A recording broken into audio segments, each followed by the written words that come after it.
Hi, Carla. How are you? I am good. Let me tell you something. Okay. When I watched your film, I was a little verklempt at the end. I was like, oh no, why am I crying at an animated musical? I was beside Good. myself. I made it for you. I made it for you. I think it's important that you get that roller coaster emotional ride. And I think tears can be a joy too, your joyful tears. That's a great way to say it. They were joyful tears. And this was, there was another film I saw a little while ago, like maybe 2 years ago. It was called Memoria, and it starred Tilda Swinton, and it was a audio centric film where the whole film was reliant upon your sensory, your sounds.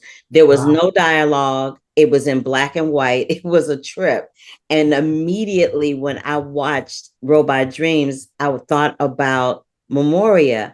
And so I wanted to know, what was it that made you want to make this an audio centric Wow. animated musical? Because I've never seen that before. Wow, that's so interesting. I didn't know the film, but Oh, but memoria, in Spanish means remember. yes. And this film for me, Robot Dream, is about memory. And the main theme is September of Earth, Wind and Fire, and it starts, do you remember the 21st night of September? Yes. So hello, memory is the main thing about this film. And something a word that you use that is one of my favorite is sensorial. I think cinema has to be sensorial. Doesn't have to, the intellectual has to be after the film finishes when you talk about the film. But when you watch a film, you have to have your protection down, and you have to let yourself go and feel. So you're a sensitive person, Carla, because Clearly. you go for the emotional ride, and you're my kind of audience, so that's the kind of film I like to make. And I think when you make a film like Robot Dream, that is, you can call it a musical, you can call it a sensorial experience, but it's different from what you call a dialogue oriented film. It has a different code. I would say it's closer to ballet, to music concerts, to opera. It's another thing. I think a dialogue-free film is another. I'm happy that you connect with this film Memoria that I'm going to watch. Yeah, I'm telling you, you will love that film. It was everything, and I was so sad that it didn't get more attention and love when it came out at the time. But I think it's a cinematic masterpiece myself. I really do. it Thank it, you. it was great. um which brings me to this. I know that you are a huge fan of Sarah Varon's graphic novel. So why and mostly in her illustrations, because they deal with animals that have human behavior, right? So and where New York is a constant, which is the same thing here.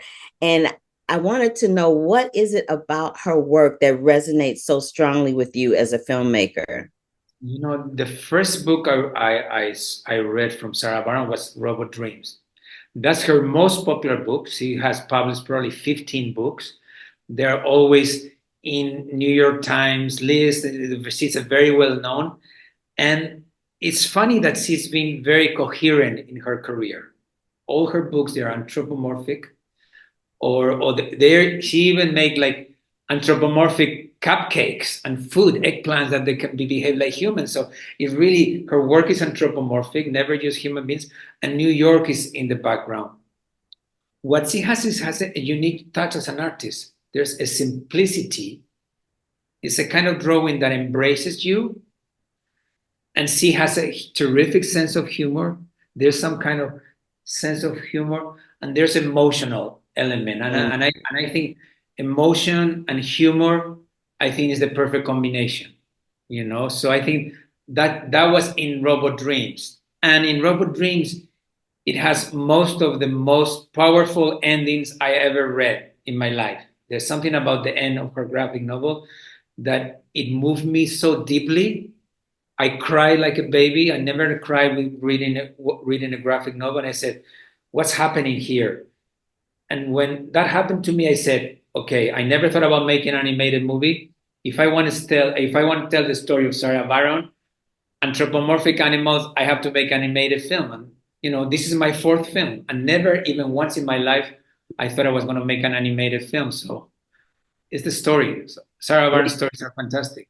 Well, you did that. You did that and then some, which brings me to this. When you talked about being your fourth film, and I read that you said that you try to make each of your films a journey to the unknown.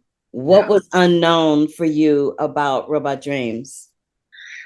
Especially the technique of animation, definitely was completely unknown. I didn't know anything about the process of animation. I didn't study animation. I never thought about making an animated film. So that was the unknown. And also the fact that it was going to be such a long journey. When you make a live action film, the shooting is 2 months. In an animated film, the shooting, if you talk about working with the animators, is 2 years and a half. So it really is endurance. So I didn't know if I was going to be able to be focused for such a long time. And I think the journey about becoming an animation director, working with animators like they were actors, and the length of the project, that was a big challenge. But luckily, we succeeded, and the film is out. Of it with the music.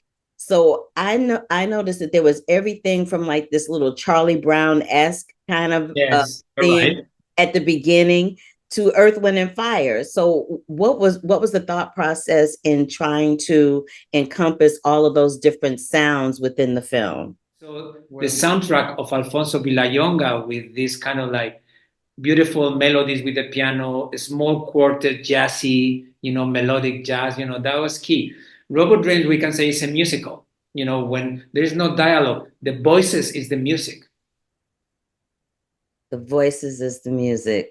Mm, that's deep, Pablo. You getting deep on me why are you getting deep on me toward the end of the conversation? No, I made it for you. Carla, I have a feeling I made you really, because directors, when you finish the film, it's like when I have a daughter that is 20. When she became 18, she's gone. So when I finish a film, it's like it's gone, it's yours. So I love that you saw Robot Dreams and you make it yours. So it's I great. love that. And closing it out, I just wanted to know, since you've done animation and you challenge yourself with each one of your projects, what's the thing that you want to challenge yourself with going into next? Well, that's the thing. I don't know yet. What am I going to do next? And all my films are like a little bit like an alien that comes from the inside. It has to be something. I don't know maybe the metaphor, maybe that alien is like maybe a baby. I'm a mother, if I would be a mother and the director is the mother, it's like a baby. So it has to be a desired baby. And I don't know. I want to surprise myself. I love that. It could be animation. I don't know. Or live action or documentary. I don't know. I love that. I'm sure whatever it is going to be fantabulous because your work is stellar and it makes you think and it makes you watch and it makes you focus. And that's what I love about cinema is that each person and each project that they do brings a different sensibility to it that makes you pay attention. And you definitely made me pay attention with Robot Dreams. So thank you so much, Pablo. Thank you, Carla. I want you to watch a movie that I made 10 years ago that opened in the States called Blancanieves. Okay. I think it was 2013, 2012. Cohen Media released it. I think you're gonna love it. I have a feeling. Blanca Nieves. Are you on social media?